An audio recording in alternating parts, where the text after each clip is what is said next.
Assalamualaikum warahmatullahi wabarakatuh. Perkenalkan, nama saya Tristianingrum dari kelas 11 IPA 5 ingin mempresentasikan jurnal penelitian yang berjudul Penyalahgunaan Nafza di kalangan remaja oleh Alia Nurmaya. Penyalahgunaan nafza di Indonesia saat ini sangat memprihatinkan, terlihat dari banyaknya penggunaan nafza dari semua kalangan. Namun yang lebih memprihatinkan, penyalahgunaan nafza banyak dilakukan oleh kalangan remaja. Para pecandu nafza umumnya berusia 11-24 tahun, di mana usia tersebut tergolong usia produktif atau usia pelajar.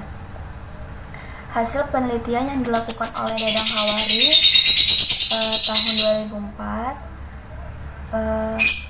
dapat diperoleh data dan kesimpulan bahwa penyalahgunaan nafza dilakukan di kalangan remaja yaitu sebanyak 97%, karena pada masa remaja merupakan keadaan yang emosional yang labil. Berdasarkan informasi, wilayah barat Kota Bima menjadi salah satu sentral dan basis peredaran dan penyalahgunaan nafza, sehingga sekolah Madrasah Aliyah Negeri 2 Kota Bima menjadi salah satu pertimbangan dipilihnya lokasi penelitian. Khusus wilayah Kota Bima terdapat 2 kasus pada tahun 2015, di mana siswa ini masih berusia 18 tahun ke bawah. Dalam penentuan kasus untuk penelitian ini dilakukan dengan pertimbangan, yaitu 1. Siswa masih terlibat dalam penyalahgunaan nafza. Nah, yang kedua, siswa bersedia untuk memadai waktu yang diperlukan selama penelitian. Nah, yang ketiga, siswa bersedia untuk memberikan informasi yang dibutuhkan pada peneliti. Nah, yang keempat, siswa memiliki prestasi yang sangat rendah di sekolahnya dan merupakan siswa yang paling banyak mendapatkan surat panggilan untuk orang tua. Dengan melihat kenyataan yang terjadi, peneliti tertarik untuk melakukan pengkajian lebih dalam mengenai penyalahgunaan nafza di kalangan remaja sebagai studi kasus. Penelitian ini bertujuan untuk mengetahui faktor-faktor penyalahgunaan nafza yang dilakukan oleh siswa. Nah, yang kedua, untuk mengetahui dampak penyalahgunaan nafza yang dilakukan siswa. Nah, selanjutnya untuk mengetahui upaya guru bimbingan dan konseling terhadap siswa yang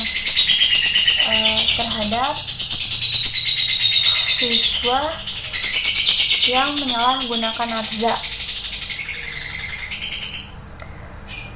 Metode yang digunakan dalam pendekatan ini adalah pendekatan kualitatif. Pertimbangannya karena peneliti ingin mendapatkan gambaran serta informasi yang mendalam mengenai penyalahgunaan nafza. Jenis penelitian ini adalah penelitian studi kasus. Dalam penelitian kualitatif, instrumen utamanya adalah peneliti itu sendiri, sehingga teknik pengumpulan data yang diambil dengan observasi, wawancara, dan dokumentasi. Subjek dalam kasus ini diambil secara pervasive sampling, yaitu dengan mengkhususkan kepada kasus yang mengalami masalah yang diteliti. Analisis data yang digunakan dalam penelitian ini adalah model Melis dan Huberman. Menurut Sugiono, analisis ini dilakukan dengan reduksi data, penyajian data, dan penarikan kesimpulan. Selanjutnya ada hasil dan pembahasan.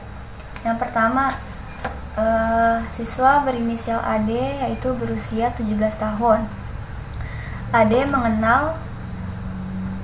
mengenal dan mencoba merokok saat kelas 2 SMP, kemudian saat kelas 1 Madrasah Aliyah ia mengkonsumsi alkohol dan mengenal obat-obatan.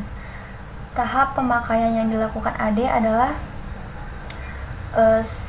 social use atau pemakaian sosial yang dilakukan untuk bersenang-senang saat rekreasi atau santai dan karena terpengaruh oleh lingkungan pergaulan. Jenis nafza yang dipakai AN adalah tramadol yang merupakan obat analgesik atau anti sakit yang merupakan psikotropika golongan 1 yang memiliki daya adiksi rendah. Nah, selanjutnya ada subjek yang kedua, yaitu siswa berinisial AN berusia 18 tahun. Nah, AN mencoba dan mulai merokok saat kelas 2 SMP, kemudian lanjut saat kelas 3 SMP ia mengkonsumsi alkohol dan obat-obatan. Tahap pemakaian yang digunakan AN adalah situational use atau pemakaian situasi, yaitu penggunaan zat saat mengalami ketegangan, kesedihan, kekecewaan, dan sebagainya dengan maksud untuk menghilangkan perasaan-perasaan tersebut. Jenis nafza yang digunakan AN adalah ganja yang merupakan narkotika golongan 1 yang memiliki daya adiksi sangat tinggi. Selanjutnya ada faktor penyalahgunaan nafza. Pada subjek pertama karena faktor individu. Faktor individu merupakan salah satu bagian dari penyebab terjadinya penyalahgunaan nafza. Individu yang mencoba-coba untuk menggunakan nafza biasanya memiliki sedikit pengetahuan akan nafza dan efek yang ditimbulkan setelah menggunakan nafza. Nah, yang kedua ini karena faktor lingkungan pergaulan atau pengaruh teman sebaya. Kelompok teman sebaya merupakan salah satu sumber referensi utama bagi remaja dalam hal persepsif dan berkaitan dengan gaya hidup.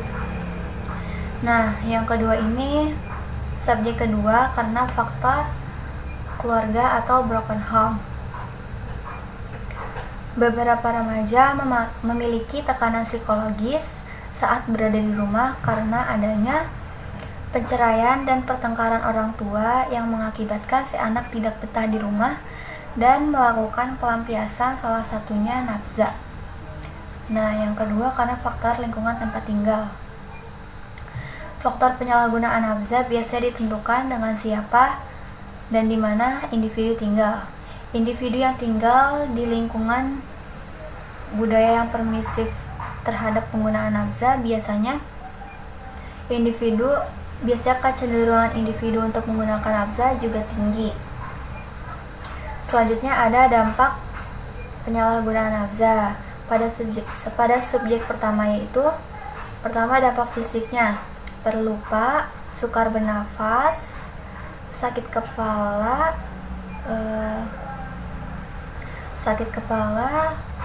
suhu tubuh sewaktu-waktu meningkat dan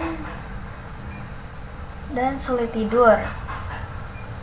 Nah, yang kedua ada dampak psikologis, yaitu pemalas, lamban bekerja, suka ceroboh, sering tegang dan gelisah, terus merasa tertekan dalam diri. Nah, selanjutnya ada dampak sosialnya, yaitu dikucilkan oleh masyarakat setempat atau dijauhi oleh teman-teman di sekolah. Nah, selanjutnya ada dampak spiritual, yaitu sebelumnya Ade merupakan anak rumahan dan tidak pernah meninggalkan ibadahnya. Namun setelah menggunakan nafza, Ade sering meninggalkan ibadahnya dan sering berada di luar rumah bersama teman-teman pemakai. Selanjutnya ada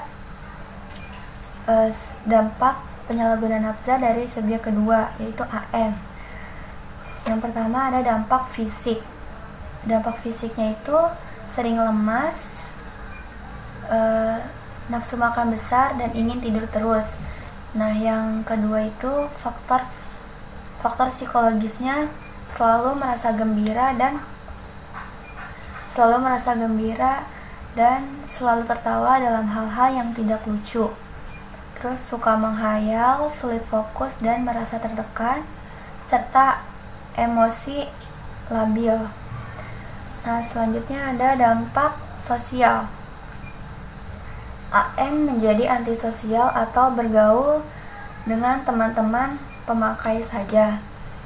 Nah, yang kedua dikucilkan oleh masyarakat lingkungan sekitar dan dijauhi oleh teman-teman di sekolah. Nah, selanjutnya ada dampak spiritual, yaitu sebagai seorang muslim, AN jarang melaksanakan ibadah. Nah, keadaan lebih parah setelah mengkonsumsi nafza. Nah, selanjutnya ada upaya guru bimbingan dan konseling. Nah, yang pada subjek pertama, upaya yang digunakan AD ini tidak bergaul dengan teman-teman pemakai dan tidak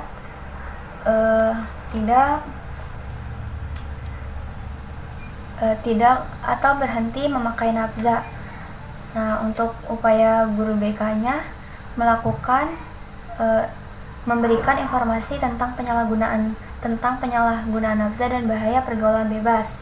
Nah, yang kedua, bekerja sama dengan pihak kepolisian dan BNN-NTB setiap 3 kali dalam setahun untuk memberikan informasi tentang penyalahgunaan nafza. Selanjutnya, melakukan konseling individual. Nah, pada subjek kedua, upaya pada si kasus ini, AN dia berhenti memakai nafza, terus melakukan kegiatan positif dan tidak bergaul dengan teman pemakai. Nah, untuk guru BK-nya memberikan informasi tentang kesehatan dan sosialisasi masalah nafza.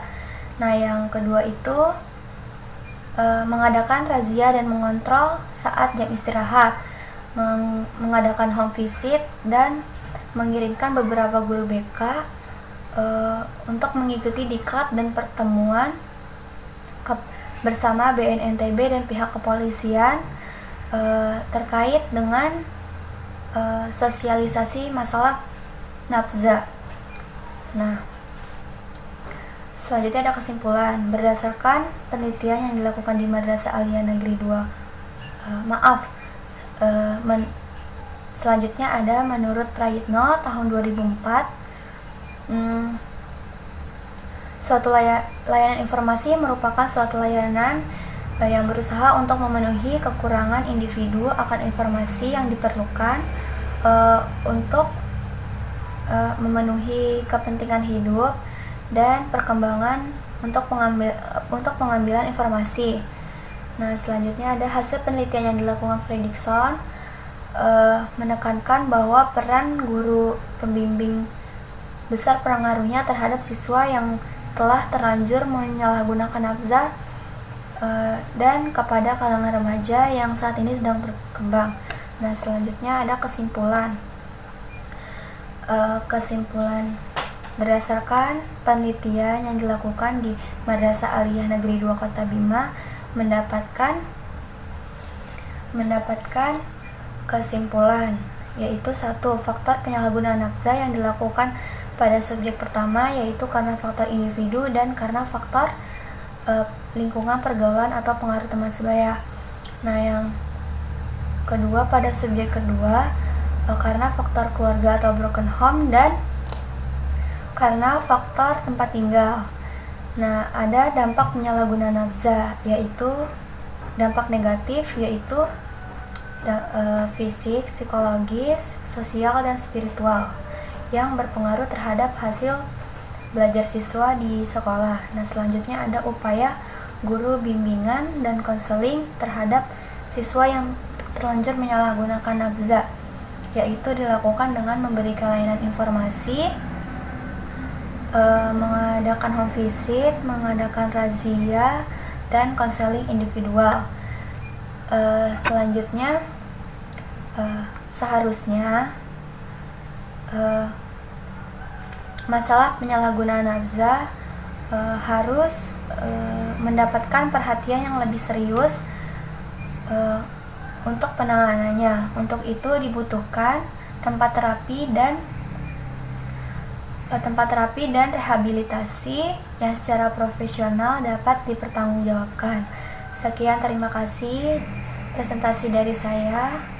Kurang lebihnya mohon maaf. Wassalamualaikum warahmatullahi wabarakatuh.